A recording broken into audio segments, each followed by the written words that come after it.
So today I'd like to talk about setting up closed loop idle. The test car for this is a 302 cubic inch small block Ford. The first thing we have to do is set up our ignition table. There's certain ways I like to do it. This is just my personal preference, of course. So what I've done here is I've set in these two columns the timing I'd like to see at idle. And we found that through taking the information, doing a sweep of ignition timing from around 16 to 25, giving it some time in between ignition changes, and then seeing what kind of vacuum the engine was pulling. So here we can see the timing versus the KPA. So I set the ignition table up somewhere here, somewhere in the middle. So the car is going to be happy, idling right around 20 degrees of timing.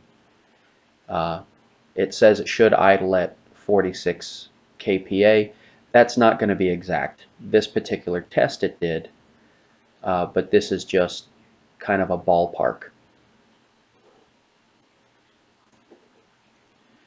Down here, you'll notice around 40 kPa, this is about where the car is going to be running most of the time. When you go in a decel, we want the engine to stop making power, so I set this lower range at a lower timing amount. This is also going to help keep the car from hanging idle once we get closed loop set up, because the timing is going to be low. This will stop the idle from hanging.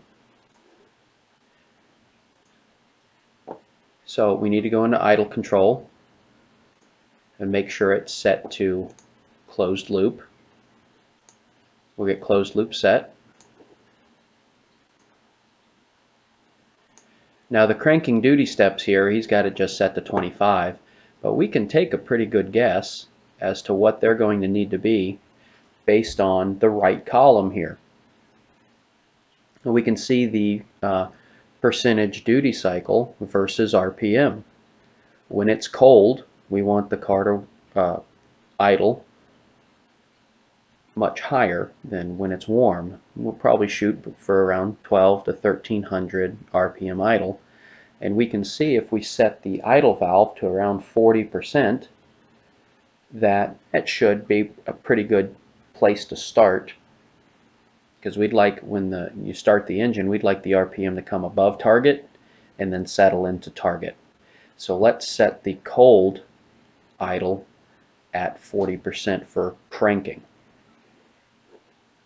So cold, we're going to set this to, I'm going to actually set it directly at 40%.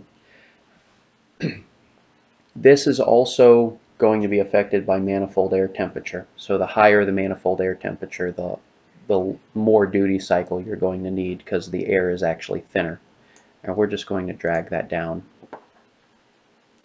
We can see I'm going to leave this at 25% because based on our testing, at 25% sets us right around 1,000, and that's pretty good for a hot start. Should start, come up to around 1,000 and settle right into our closed loop target of around 850 to 900 on this particular engine. Maybe lower if the cam plays nice.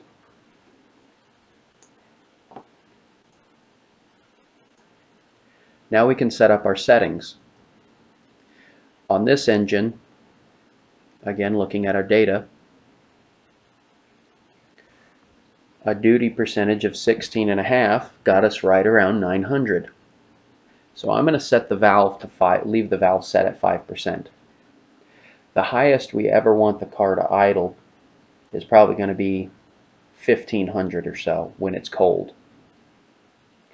So I'm actually going to set the valve maximum duty percentage at 50, since 50% netted us 2000 RPM.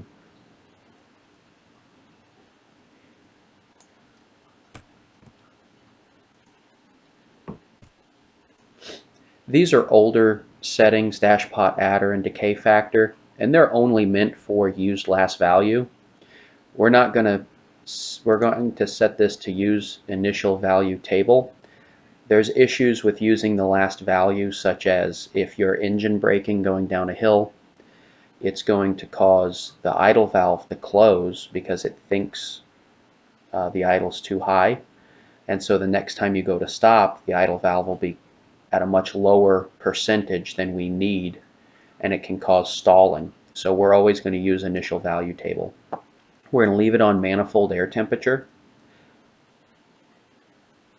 This is fine. I actually prefer to not close the idle valve myself. This way the idle valve stays open. We're going to set this to advanced. The proportional, the PID gains here, you can think of these as proportional gain is going to get us there to target quickly. So if we have a target of 900, the proportional gain is going to get us there quickly. Your integral gain, that's for sustained offset values. So if the proportional gain's only getting us to 950, but we're targeting 900, the integral gain's going to help close that gap. That's the like a continued offset variable. Both of these at 100 work for most installations. Derivative gain, we'd like to not use it at all. You can think of derivative gain as putting on the brakes as the idle gets closer to value. So this helps stop overshoot of the idle target. So the easiest way to explain this is how I do it to most people in a tuning class is proportional gains, how fast we want to get there, integral gains, how close we want to get there, and derivative gains, putting on the brakes as we get close to it. And 100, 100, 0 works most of the time. This slider is going to help us tune the sensitivity in advanced. Typically right around 1000 works pretty well for most V8 engines. I like the engine to come in the closed loop rather quickly, so I usually set this to 2 as the minimum value we're allowed.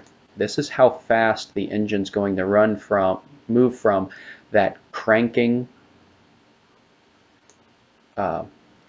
duty step to closed loop. Here it's 5 seconds. 5 is fine. You may change this depending on your personal preference. Ramp time, the minimum's 2 seconds. I leave it at 2. The control interval. We don't want this set too aggressively, and we don't want it to be too long.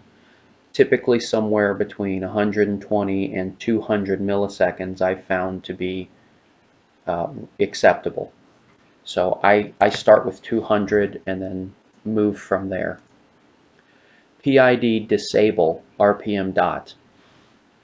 RPM dot is how fast the RPM changes over the course of a second. So it's RPM divided by 60. Typically 800 is fine. If you get a surging idle and it keeps going in and out of closed loop, that's because your settings are wrong, but it's going past that 800 RPM dot value.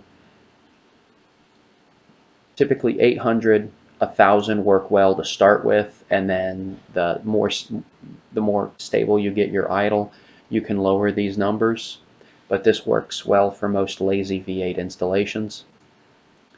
Then we have our activation settings, where this one's going to tell us above this value we're going to shut closed loop off so it's not working as we take off. Activation needs to be set up correctly as well. This is the TPS value that closed loop's going to activate under. So if you don't have your TPS calibrated correctly and you show 5% throttle position at idle, closed loop's never going to turn on because this is set to 3. We need to make sure that our TPS is calibrated correctly, and that should already be done long before you get ready to start setting up closed loop. I typically like to leave this in the range of 2 to 3%. I like the lower side. I prefer around 2%. I'm going to leave this at 3, and then subsequent data logs are going to let us know if we should change it. So anytime we get under 1,000, it allows us to enter closed loop. I like to set this higher than the disable value so that as soon as we get within that RPM dot, it goes into closed loop. Max decel load. This is a number you're going to have to get from data log values, and I'm going to do a separate video that sort of dissects data logs so we can find the exact values that we want to use. So say we're engine braking and we're pulling 20 kPa. Closed loop is not going to activate, and it shouldn't because we're still in decel. We don't want closed loop to activate. As soon as we push in the clutch and it moves from that 20% load value above 25 and these other values are here are met, it's going to go into closed loop. So this is something that you're going to have to derive your information from with a data log. 25 is usually pretty good, depending on the cam. If the cam doesn't pull very good vacuum, then you're going to definitely have to change this value. Here's our RPM curve. This is, we can make the table disappear and reappear by clicking this right up here. This is telling us here's our coolant value and here's our target RPM value. This is actually set up reasonably well. I'm going to leave it alone for now. And as the engine starts to warm up, the idle is going to slowly start to taper off and become lower. Thank you for watching. If you liked this video and don't want to miss future videos, make sure you hit the subscribe button at the bottom. If you need help with your next MegaSquirt project and you'd like tuning services or tuning classes, you can reach me at a91watt@gmail.com.